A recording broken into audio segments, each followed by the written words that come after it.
Selamat datang saudara-saudari. Hari ini kita mau bersambung dalam Yeremia bab kedua. Ya. Kasih Allah kepada Israel. Kita ingat kalau kita berbuat salah, patutkah kita dihukum? Kita berfikir. Okey, mari kita masuk dalam kasih Allah kepada Israel. Tuhan menyuruh aku mengisytiharkan perkabaran ini kepada semua orang di Yerusalem. Hai Israel, aku ingat betapa setianya engkau pada masa engkau masih muda dan betapa besarnya cinta kamu kepada aku. Ketika engkau menjadi pengantin dahulu, engkau mengikut aku melalui gurun, melintasi tanah yang belum ditanami. Hai Israel, engkau milik aku sendiri. Engkau milik aku yang khas.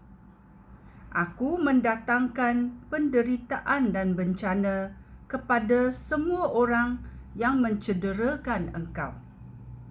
Aku, Tuhan, telah berfirman. Ya.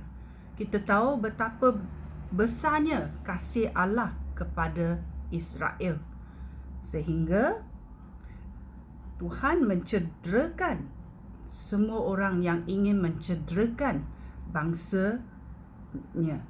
Kerana Tuhan berkata, hai Israel, engkau milik aku sendiri. Engkau milik aku yang khas. Ini dalam ayat 3. Okey, mari kita tengok apa akibatnya Israel dihukum. Dosa nenek moyang bangsa Israel. Ayat 4. Dengarlah perkabaran Tuhan. Hai keturunan Yakub, suku-suku Israel, Tuhan berfirman, apakah tuduhan nenek moyang kamu terhadap aku? Mengapa mereka berpaling daripada aku? Mereka menyembah berhala-berhala yang sia-sia, sehingga mereka sendiri menjadi tidak berguna. Mereka tidak mempedulikan aku, walaupun aku menyelamatkan mereka dari Mesir dan memimpin mereka melintasi gurun, tanah tandus dan bukit pasir, tanah kering dan berbahaya, tanah yang tidak didiami dan tiada dilalui orang. Aku membawa mereka ke tanah yang subur untuk menikmati hasilnya dan segala yang baik. Tetapi mereka merosakkan tanah aku. Mereka menajiskan negeri yang aku berikan kepada mereka. Para imam tidak bertanya, di manakah Tuhan? Para imam aku pun tidak tahu siapa aku. Para penguasa memberontak terhadap aku. Para nabi berucap demi nama Baal dan menyembah berhala yang sia-sia. Ya. Dalam ayat 4 sampai ke ayat 8, ia berkata, nenek moyang bangsa Israel yang keluar dari Mesir dalam masa 430 tahun di Mesir, mereka telah bersikap terserong kerana mereka menengok orang bangsa di Mesir dan mereka menyembah berhala. Dan Tuhan berkata, inilah dosa mereka, dosa nenek moyang bangsa Israel. Ya, mari kita mendengar selanjutnya. Tuhan menentang umatnya. Ya, umatnya sendiri Tuhan menentang. Ayat 9. Tuhan berfirman, oleh itu aku akan membentangkan perkara aku lagi terhadap umat aku. Aku akan mengemukakan tuduhan terhadap keturunan mereka. Pergilah ke pulau Siprus di sebelah barat. Suruhlah orang pergi ke timur, ke tanah Kedar. Engkau akan melihat bahawa hal seperti ini tidak pernah berlaku. Tiada bangsa mana pun yang pernah menggantikan Tuhannya. Walaupun Tuhan-Tuhan itu bukan Allah sebenarnya. Tetapi umat aku telah menggantikan aku. Allah yang telah memberikan mereka kedudukan yang mulia dengan sesuatu yang tidak dapat melakukan apa-apa. Oleh itu, aku memerintah langit bergoncang kerana ngeri, hairan dan terperanjat. Ayat 13. Kerana umat aku telah melakukan dua dosa. Mereka meninggalkan aku, Tuhan mereka. Sumber air memberi hidup kepada manusia. Dan mereka menggali kolam yang bocor dan tidak dapat menampung air. Ya, ini adalah dua dosa besar yang berlaku. Meninggalkan Tuhan dan menggali kolam yang bocor yang tidak dapat menampung air. Ya. Ini dalam ayat 13. Ya. Tuhan akan memberikan kita hidup kerana dia adalah sumber hidup. Tetapi manusia sebaliknya tidak mahu mengikut Tuhan dan menggali lubang sendiri. Banyak yang berkata, oh, saya dengan kekuatan saya boleh menjadi kaya. Ya. Ini berlaku kepada banyak manusia. Ya. Mari kita bersambung. Akibat ketidaksetiaan Israel. Ayat 14. Israel bukan hamba. Dia tidak dilahirkan sebagai hamba. Tetapi mengapa dia diburu oleh musuhnya? Musuhnya mengaum seperti singa terhadapnya dan menjadikan tanahnya tandus dan sunyi. Kota-kotanya tinggal runtuhan dan tiada berpenghuni. Orang Memphis dan Tafahes telah meremukkan tengkoraknya. Hai Israel, engkau sendiri menyebabkan hal ini berlaku kepada kamu sendiri.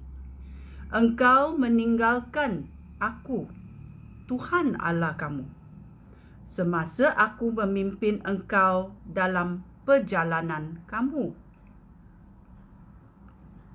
Apakah keuntungannya engkau pergi ke Mesir dan meminum air sungai Nil? Apakah keuntungannya engkau pergi ke Asyur dan meminum air sungai Efrat? Kejahatan kamu sendiri akan menghukum diri kamu sendiri. Engkau tersiksa kerana meninggalkan aku. Engkau akan insaf betapa pahitnya dan salahnya meninggalkan aku, Tuhan Allah kamu, dan tidak lagi setia kepada aku. Aku, Tuhan, Raja yang Maha Kuasa, telah berfirman. Ya, sungguh kuatnya amaran Tuhan ini. Mari kita bersambung. Israel tidak mahu menyembah Tuhan. Ya. Ayat 20. Tuhan Raja berfirman, Hai Israel, dari dahulu engkau tidak mahu mengabdikan kepada aku. Engkau tidak mahu mentaati aku ataupun menyembah aku. Di atas setiap bukit yang tinggi dan di bawah setiap pokok hijau, engkau menyembah dewa-dewa kesuburan, iaitu kewangan. Aku menanam engkau seperti pokok anggur pilihan daripada benih yang terbaik. Tetapi lihatlah, engkau sudah berubah. Engkau menjadi seperti pokok anggur liar yang tidak berguna. Walaupun engkau mandi dengan menggunakan banyak sabun yang kuat, namun aku masih nampak noda kesalahan kamu. Bagaimanakah engkau dapat berkata bahawa engkau tidak menajiskan diri kamu dan bahawa engkau tidak pernah menyembah Baal? Lihatlah perbuatan kamu di lembah. Engkau telah berdosa di sana. Engkau umpama unta liar yang berahi, yang berlari kian kemari, tidak terkendali, lalu berlari ke gurun yang sunyi. Unta betina tidak dapat dikawal ketika sedang berahi. Unta jantan yang mengingininya tidak perlu mencari-cari. Pada musim mengawan, unta betina selalu ditemui. Hai Israel, jangan mengejar dewa-dewa. Nanti kaki kamu cedera dan kerongkong kamu kering. Tetapi engkau berkata, tidak, aku tidak dapat kembali. Aku mencintai dewa-dewa dan aku mahu mengikuti dewa-dewa berhala itu. Israel patut dihukum. Ayat 26.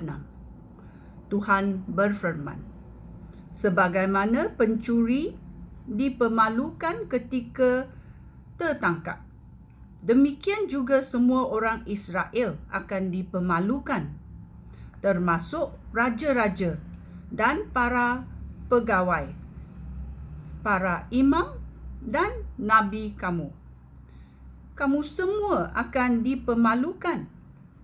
Kamu akan menyebut sebatang pokok sebagai bapa kamu dan sebuah bukit batu sebagai ibu kamu. Hal ini akan berlaku kerana kamu meninggalkan aku dan tidak datang kepada aku. Tetapi apabila kamu dalam kesusahan, kamu memanggil aku, ya Allahku, ya Allahku, untuk datang menyelamatkan kamu. Ayat 28. Di manakah patung-patung dewa yang kamu buat itu? Apabila kamu dalam kesusahan, mintalah dewa-dewa itu menyelamatkan kamu. Jika dewa-dewa itu benar-benar sanggup, hai Yahuda, dewa kamu sebanyak kota kamu. Apakah sunggutan kamu? Mengapakah kamu melawan aku? Sia-sia sahaja aku menghukum kamu, kerana kamu tidak mahu menerima pengajaran aku. Seperti singa yang sedang mengamuk, demikianlah kamu membunuh para nabi kamu. Hai umat Israel, dengarlah akan firman aku ini. Pernahkah aku seperti gurun bagi kamu atau seperti tanah yang gelap dan berbahaya? Tetapi mengapakah kamu berkata bahawa kamu mahu ikut kehendak sendiri dan tidak mahu kembali kepada aku lagi? Adakah gadis yang lupa akan perhiasannya atau pengantin perempuan yang lupa akan baju pengantinnya? Tetapi umat aku telah lupa akan aku sama sekali. Jumlah harinya tidak terhitung lagi. Kamu sangat pandai mencari jalan untuk memikat hati kekasih. Perempuan yang paling jahat pun masih dapat belajar kejahatan daripada kamu. Pakaian kamu dinodai darah orang miskin dan orang yang tidak bersalah, bukan darah pencuri yang tertangkap. Namun demikian, kamu masih berkata, aku tidak bersalah. Tentu Tuhan tidak murka lagi kepada aku. Tetapi aku Tuhan akan menghukum kamu kerana kamu tidak mahu mengakui dosa kamu. Kamu telah merendahkan harga diri kerana pergi kepada dewa-dewa bangsa lain. Kamu akan dikecewakan oleh Mesir, sebagaimana kamu dikecewakan oleh Asyur. Kamu akan meninggalkan Mesir dengan kepala tertunduk kerana kekecewaan dan malu. Aku Tuhan telah menolak mereka yang kamu harapkan. Kamu tidak akan mendapat keuntungan apa-apa daripada mereka. Ya. Kerana dosa bangsa Israel, ketidaksetiaannya, mereka tidak mahu menyembah Tuhan. Mereka membuat pilihan, tidak mahu menyembah Tuhan dan mahu menyembah dewa-dewa berhala yang dari Mesir. Ya. Ini sangat besar amarannya kepada umat Israel dan juga kepada kita. Adakah kita menyembah berhala-berhala dalam hidup kita, dalam hati kita? Berhala boleh seumpamanya kewangan, anak-anak, perempuan, lelaki yang di luar kawalan rumah tangga. Banyak yang kita benda yang boleh menjadi berhala dalam hidup kita. Ya. Dalam sini kita mendengar Israel telah meninggalkan Tuhan dan menggali kolam yang bocor yang tidak dapat menumpang air. Ya. Ini adalah Yeremia bab kedua. Ya. Apa boleh mereka buat bila mereka tahu? Okey, sekian. Terima kasih. Shalom.